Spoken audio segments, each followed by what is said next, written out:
नमस्कार, तुम्हा सर्वांचे स्वागत आहे धनश्री रेसिपीमध्ये। तर आज मी तुम्हाला परफेक्ट असं 1 किलो खव्याचे आचारी पद्धतीचे गुलाबजाम कसे करायचे याची रेसिपी तुमच्याबरोबर शेअर करणार आहे। तर अगदी साधं सोपं प्रमाण मी तुमच्याबरोबर शेअर करणार आहे व अगदी परफेक्ट असे बनतात।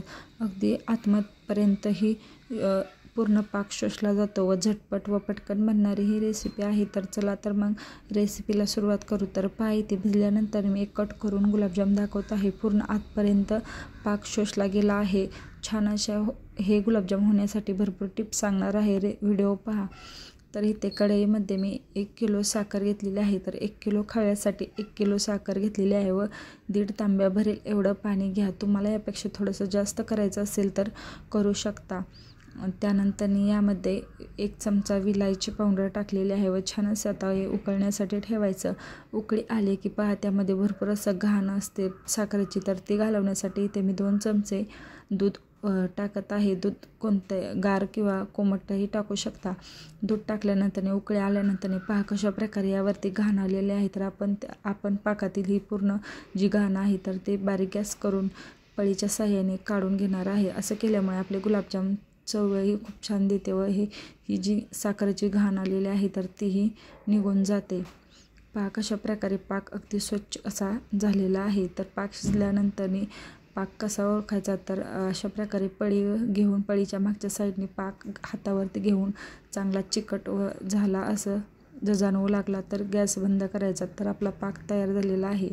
त्यानंतर ते 1 किलो खवा घेतलेला आहे तर तो छान अशा याच्या गुठळ्या थोड्याशा मोडून घ्यायच्या। त्यानंतर यामध्ये थोडीशी वेलची पावडर टाकायची, त्यामुळे आपल्या गुलाबजामला चव छान येते। व सोडा जो आहे तर अगदी 2 चिमूट इथे टाकलेला आहे।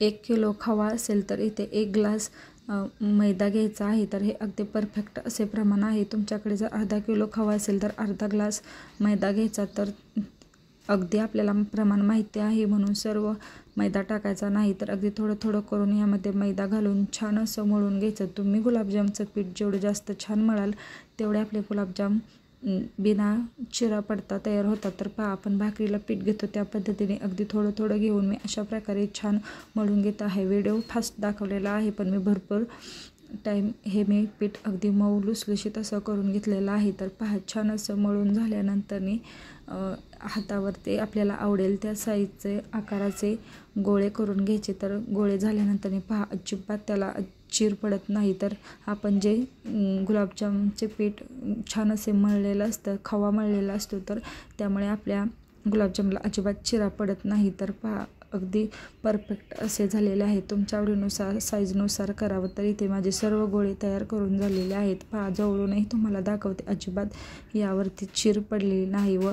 पाकामध्ये मुरल्यानंतर आपले गुलाबजाम अजिबात फुटत नाहीत। तर तेल गरम करण्यासाठी ठेवलेलं आहे व गुलाबजाम तळताना अगदी फास्ट गॅसवरती न तळता अगदी मध्यम व बारीक गॅसवरती तळायचे।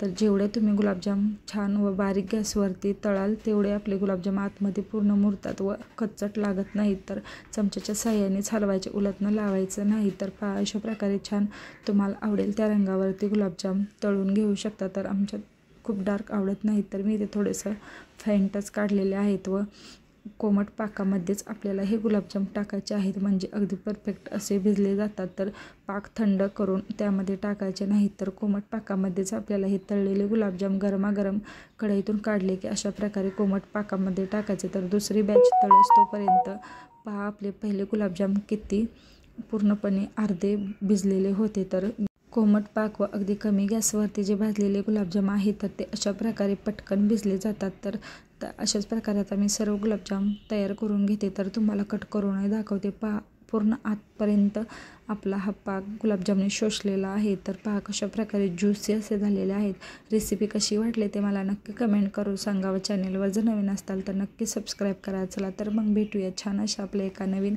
रेसिपी बरोबर। तोपर्यंत धन्यवाद।